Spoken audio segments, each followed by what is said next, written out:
Hey people, this is going to be part 2 of Mandy's standing seam roof.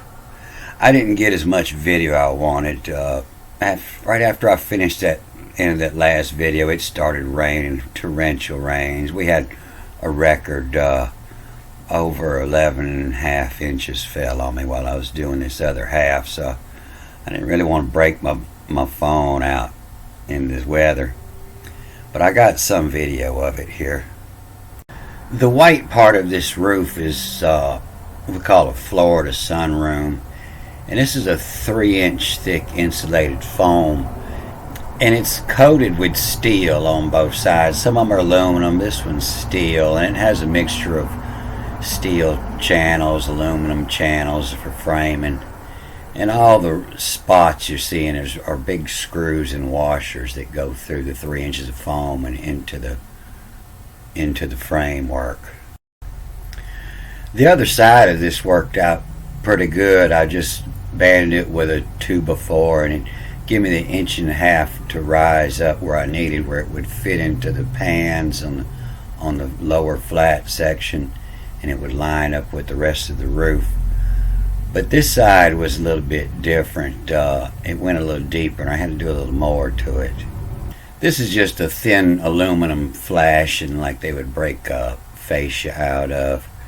And it's just glued on top to make this transition where there was a big hole in there. As soon as I broke it up, the water started pouring out this end. After I banded this side with a 2x4, it was a little lower. It was 2.5 inches lower than the other side. It wasn't going to work. I had to frame this up 2.5 inches to raise this roof above so it would dump into the lower pans. And these panels are just a thin layer of steel, and it's not a lot to get a screw in, so I use Gorilla Glue, and I use this quad sealant. It's flexible. I use this quad sealant around all the perimeters, so if a hurricane, something shakes it, it's flexible, it'll move and still hold. And this Gorilla Glue is the screws and nails are just there till the glue holds. It's got to be compressed, but it's excellent stuff. It works good. I decked this with a sheet of 1/2-inch plywood. Then I installed that first pan, and the bottoms broke the same as the others with the 1.5 inches to wrap around the eave. And the top is, I use that same tool to break it up 1.5 inches to catch any water. And I caulked behind that pan before I put it in. This valley is going to be dumping a lot of water here on this first pan. And so the first couple pans, it's just a 1/4-inch pitch. This roof is almost flat here. And it only has a 1-inch rise, so I caulked between the pans before I put them together, these first 2 or 3 pans. I just put a 1/4-inch bead inside this female lip, and when I push them together, it'll smear out and go where it needs to be. I tapered an angle to seal this transition, and it's the white one here, and it'll be covered up by the same 1.5 inch eave metal. I'm going to lay a thick bead of caulk all up this pan rise, then I'm going to mash this angle tight into it and screw it tight down to this 2x4, and so it'll be sealed underneath the eave metal that goes on. So this is the point that the rain started coming down on me again, and I didn't get a good video of this, and this is all the most important part. All this has to be sealed. This is all at the bottom. Everything else goes on top, and in order to fix it, you have to take it all back off again, so you have to make sure this is sealed good. Never depend on visible caulk.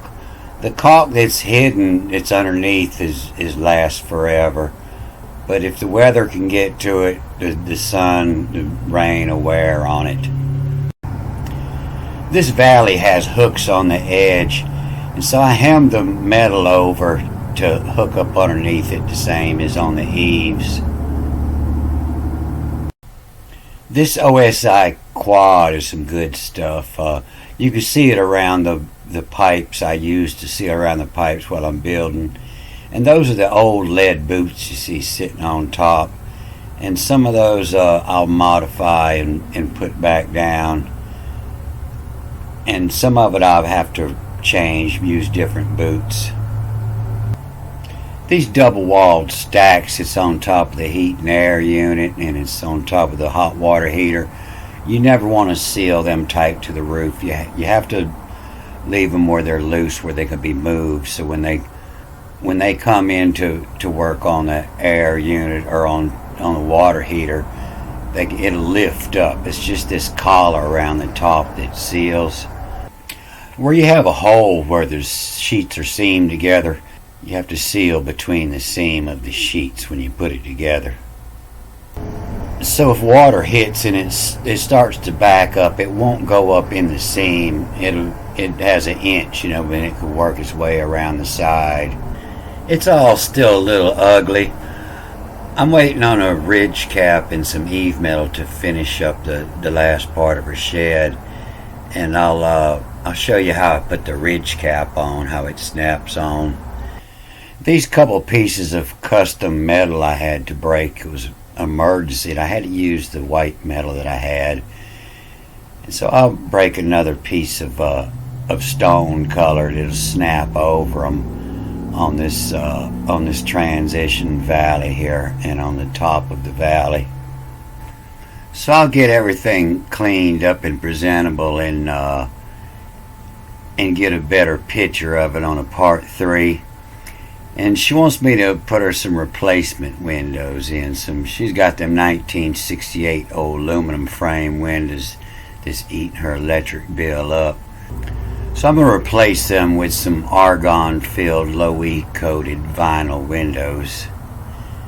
And hopefully I'll get a better video of that. The rain can't damage me much there. Alright, good day.